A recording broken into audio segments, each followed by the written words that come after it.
Cara, teve dois. Nessa timeline que você tá falando, acho que teve dois momentos. A Black Friday você chegou a pegar? Peguei. E aí, como é que foi? Eu já não lembro como é que foi a Black Friday direito. Eu acho que eu tava meio que nessa decadência dos torneios ali já. Aham. E aí eu perdi uns... Depois voltou, né? Mas na época eu tinha uns 7 mil no Full Tilt, alguma coisa Ficou assim. travado, E eu passei pra jogar no PS bem direto, assim, e de boas, não dei muita bola. Não te afetou muito.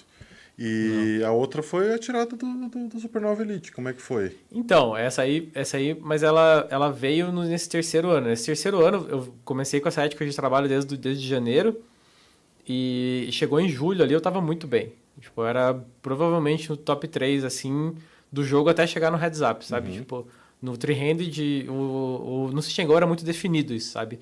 Eu era o cara que tinha mais estudado o three-handed de todos ali, então eu sabia muito bem, eu tinha feito cálculos com FGS e tal, coisas um pouquinho à frente daquele tempo, com muito da ajuda do Ivan, né? Ele que era o matemático da parada. Então eu era muito bom no three-handed, então eu chegava no three-handed e eu destruía os caras. E tava jogando, tipo, pô, era... Quem jogava High Stakes era eu, o Isaac Hexton, o Brinkane, o Skywalker. Era tipo, pô, umas mentes fortíssimas, assim, do jogo, sabe? Tinha vários caras o Sejacas, enfim. Vários caras que eu nem lembro agora, mas era um pool muito, Muito forte. muito forte, assim. E no Heads Up, esses caras estavam me matando. Aí chegou em outubro ali, eu comecei a estudar Heads Up e eu meio que tirei um mês só pra estudar Heads Up. Aham. Aí só pra bater de frente com eles, minimamente, assim. Depois passei um mês estudando Heads Up, comecei a bater de frente com eles. E aí eu fechei o ano voando, assim. Outubro eu estudei, novembro e dezembro eu fiz os 300k VPP, 30% do Supernova Elite que faltava. E aí eu terminei o ano voando. Falei, pô, agora sim eu posso claramente dizer que eu sou o top 3 do mundo nessa modalidade. E tá show de bola, a gente vai chegar em janeiro. Não vou deixar a peteca cair igual ano passado, mas vou pra festa. Sai daqui, verão. Aham. Vou mudar pra Argentina se precisar. E aí veio o PS falando, tipo, pô, acabou. Não, e eles avisaram, tipo, muito, muito próximo a cortar, né? Eu lembro. Eles avisaram, tipo, dia 18 de dezembro, assim.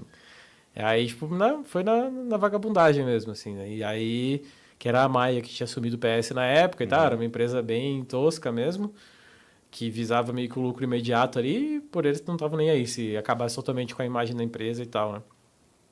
Então, eles fizeram isso e teve umas 2 semanas ali de janeiro meio deprê, falando, pô, O que eu vou fazer? os caras acabaram com isso, vamos boicotar, não sei o quê. Tem um chat no Skype até hoje com os regs lá que durou e foi montando, depois virou chat de torneio. Aham. Mas que a gente tentou fazer algumas coisas e tal, mas deu umas 2 semanas de depressão ali. Eu falei, velho, quer saber? Tipo, com a ética de trabalho que eu apliquei no ano passado, eu vou começar a jogar Sit and Go agora, vou reaprender a jogar Sit and Go com essa mentalidade, né? Com esse profissionalismo.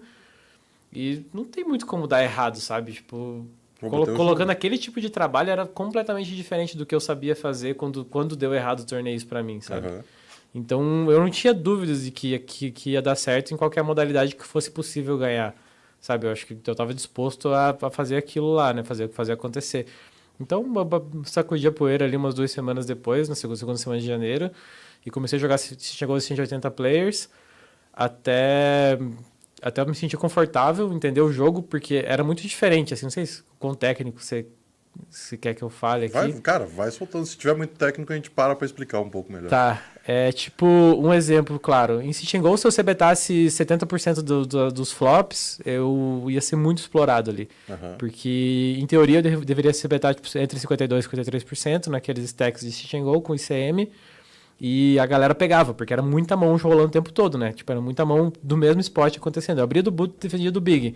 Às vezes eu abria do boot e o cara defendia do big, era o mesmo cara com as mesmas stacks em 3 meses ao mesmo tempo. Então, tipo, ele me explorava. Se eu errasse, ele ia me explorar, sabe? Então isso não podia acontecer. Já em torneios, o ideal naquela época era você betar 95% a 100% das vezes em position, porque ninguém dava check raise, ninguém tava vendo. Eu nunca ia jogar com o mesmo cara, o mesmo spot, sabe? Era muito mais difícil disso acontecer.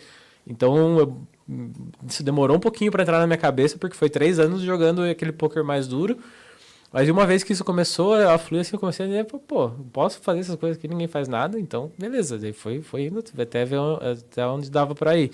E aí comecei a abrir uns torneios e tal, e aí já logo ganhei um warm-up lá, com 100k na época, e daí falei, então vamos dar. Daí comecei a jogar só torneios, e daí foi. Aí foi. Massa. É, uma parada que eu queria trazer aqui, tipo, isso, eu tinha ouvido já que você tinha ganho esses 200k, acho que no podcast do Mundo Poker você tinha falado, alguma coisa assim.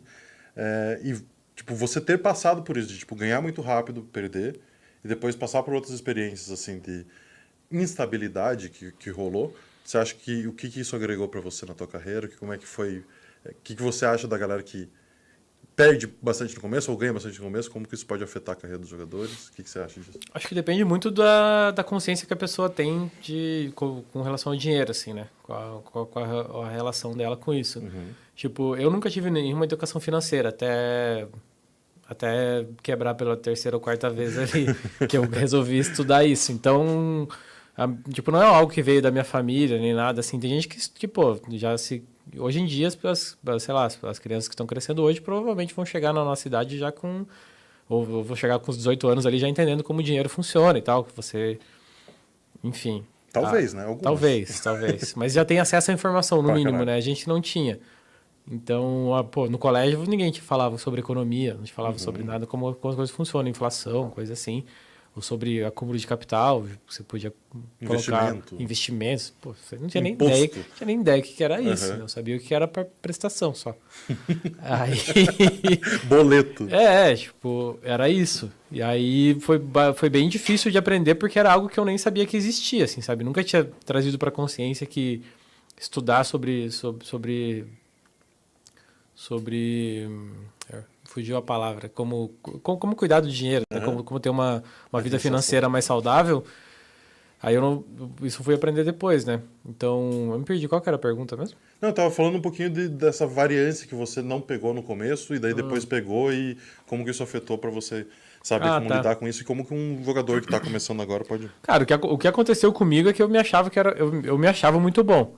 Porque... Mas eu acho que todo jogador no começo acha que é muito melhor do que ele é, obviamente. Obviamente. E tipo, ele chega, por exemplo, num time e tal, achando que ele sabe, às vezes, mais que o instrutor, dependendo do ego do cara e tal. Então, é uma coisa que talvez seja importante a gente falar. Mas agora é diferente, porque se você tá num time, por exemplo, você vai ter pessoas que tiveram já sucesso há 12, 13 Eles anos. não vão estar dando aula se não tiver...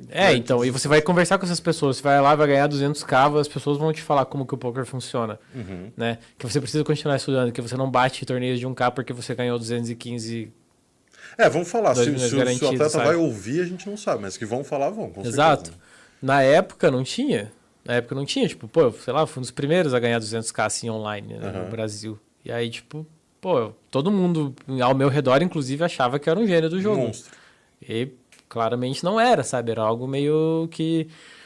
Eu não tenho como dizer que isso atrapalhou, sabe? Porque, sei lá, isso ajudou a construir a carreira. O teu caminho até agora. Foi o caminho até agora, assim. Então, mas eu acho que faz parte do caminho ganhar e perder e vai da resiliência da pessoa pra retomar depois, né? Eu acho que, tipo...